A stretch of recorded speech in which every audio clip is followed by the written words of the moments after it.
अनिरुद्ध के शरीर में चंद्रमा और ब्रह्मा का विलय। श्री गर्ग जी कहते हैं, भगवान श्री कृष्ण इस प्रकार कह ही रहे थे कि हंस पर बैठे हुए भगवान ब्रह्मा महादेव जी के साथ द्वारकापुरी में आ पहुंचे। राजन, तदनंतर इंद्र, कुबेर, यम, वरुण, वायु, अग्नि, निकृति और चंद्रमा ये लोकपाल श्री कृष्ण दर्शन की इच्छा से वहां आए। फिर 12 आदित्य, वेताल, मरुदगण, विश्वदेव, साध्यगण, गंधर्व, किन्नर, विद्याधर तथा बहुत से ऋषि मुनि भी श्री कृष्ण के दर्शन के लिए आए। राजा उग्रसेन के साथ भगवान श्री कृष्ण ने वहां पधारे हुए देवताओं से विधि पूर्वक मिलकर उन सबका समादर किया। जब सब देवता अपने अपने आसन पर विराजमान हो गए, तब लीला के लिए नरदेह धारण करने वाले भगवान श्री हरि ने उन सबकी भूरी भूरी प्रशंसा की। तदनंतर श्री हरि के पार्श्व भागों में बैठे हुए ब्रह्मा जी इंद्र से प्रेरित हो बलराम सहित जगदीश्वर श्री कृष्ण से बोले। ब्रह्मा जी ने कहा, श्री कृष्ण, आपका पौत्र अनिरुद्ध अभी बालक है। भूमंडल के राजाओं से श्याम कर्ण अश्व की रक्षा का कार्य बहुत कठिन है। अरे, ये इस दुष्कर कार्य को कैसे कर सकेगा? अतः आप इसे अश्व की रक्षा के लिए ना भेजिए, क्योंकि इस कार्य में विघ्न बहुत हैं। गोविंद, आप चाहे प्रद्युम्न को भेजिए, चाहे बलराम को भेजिए, अथवा स्वयं जाकर अश्व की रक्षा कीजिए।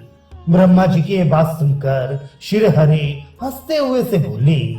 श्री भगवान बोले, अनिरुद्ध हठपूर्वक जा रहा है।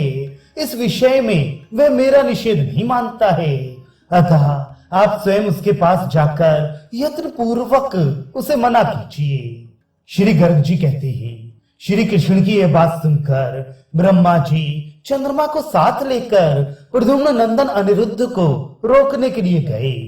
ब्रह्मा और चंद्रमा जो ही अनिरुद्ध जी के समीप गए, तो ही अनिरुद्ध के श्री विग्रह में वे तत्काल विलीन हो गए। ये देख शिव और इंद्र आदि सब देवता विस्मय में पड़ गए। समस्त यादवों, मुनियों और उग्रसेन आदि नरेशों को भी महान आश्चर्य हुआ। वज्रनाभ, सब लोग तुम्हारे पिता की स्तुति करने लगे। इसीलिए मनीषी मुनि तुम्हारे पिता अनिरुद्ध को पूर्णतम परमात्मा बताते हैं।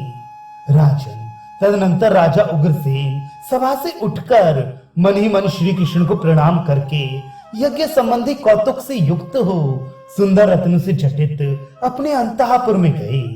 वह अंतःपुर अपने वैभव से देवराज इंद्र के भवन को भी लज्जित कर रहा था।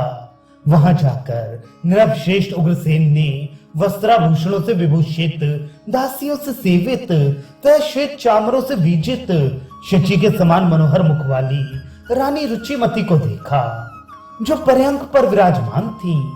नरेश्वर अपने पति यादवराज उग्रसेन को वहां आया देख रानी सहसा उठकर खड़ी हो गई। उन्होंने यथोचित रीत से महाराज का समादर किया।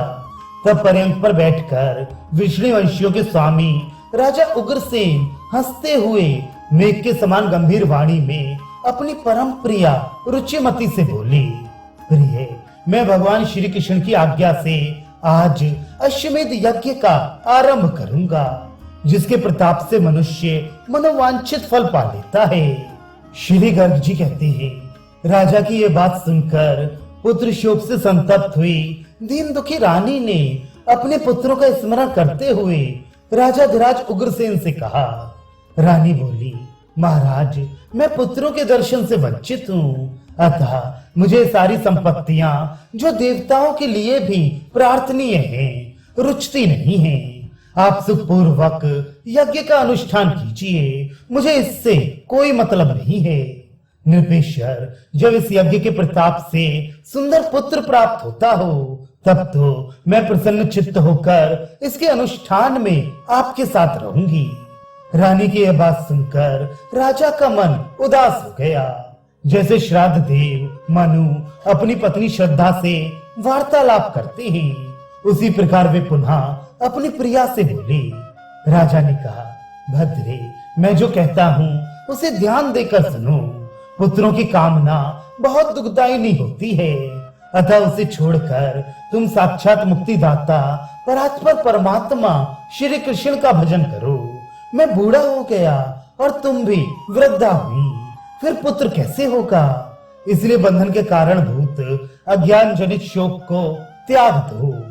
राजन, यादव राज उग्रसेन का ये विज्ञान प्रद उत्तम वचन सुनकर रानी रुचिमती अपनी यदुकुल तिलक पति से बोली। रुचिमती ने कहा, राजन, यदि इस यज्ञ के प्रताप से मनोवांछित फल प्राप्त होता है तो मेरी भी एक मनोवांछा है।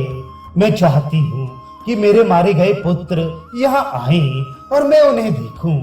यदि आप मेरे सामने ऐसी बात कहें कि मरे हुए लोगों का दर्शन कैसे हो सकता है, तो इसका उत्तर भी मेरे ही मुंह से सुन लें। राजेंद्र, भगवान श्री कृष्ण ने अपने गुरु को गुरु दक्षिणा के रूप में उनके मरे हुए पुत्र को लाकर दे दिया था। उसी प्रकार मैं भी अपने पुत्रों को सामने आया देखना चाहती हूँ। श्री गर्ग जी कहते हैं, रानी की बात सुनकर महायशस्वी महाराजा उग्रसेन ने मुझको और श्री कृष्ण को अंतःपुर में बुलवाया। हम दोनों के जाने पर उन्होंने बड़ा भारी स्वागत सत्कार किया। हम दोनों का पूजन करके राजा ने हमसे अपना सारा अभिप्राय निवेदन किया। उग्रसेन की कही हुई बात सुनकर मैंने श्री हरि को कुछ कहने के लिए प्रेरणा दी। निरपेश्वर जैसे उपेंद्र इंद्र से बोलते हैं, उसी प्रकार उस समय उन्होंने राजा से कहा। श्री भगवान बोले, राजन सुनिए, पूर्व काल में आपके जो जो पुत्र संग्राम में मारे गए हैं, वे सबके सब दिव्य देह धारण करके स्वर्ग लोक में देवता के समान विद्यमान हैं। अतः निरपश्रेष्ठ, आप पुत्र शोक छोड़कर धैर्य पूर्वक कृतश्रेष्ठ अश्वमेध का अनुष्ठान कीजिए। यज्ञ के अंत में मैं आपको आपके सभी पुत्रों के दर्शन कराऊंगा।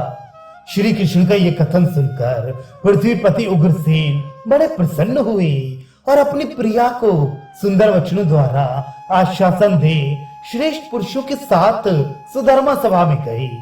श्री कृष्ण सहित राजा उग्रसेन को आया देख दिक्पालों तथा बलराम और शिव आदि देवताओं ने प्रणाम किया। वज्रनाभ राजा उग्रसेन के उत्तम तप का मैं क्या वर्णन करूं। इन्हें श्री कृष्ण आदि सब लोग प्रणाम करते रहते हैं। यादव राज भी समस्त देवताओं को नमस्कार करके लज्जित हो कुछ सोचकर इंद्र के दिए हुए दिव्य सिंहासन पर नहीं बैठे। तब भगवान श्री कृष्ण ने उसी क्षण हाथ पकड़कर अपने भक्त नरेश को उस इंद्र के सिंहासन पर बिठाया।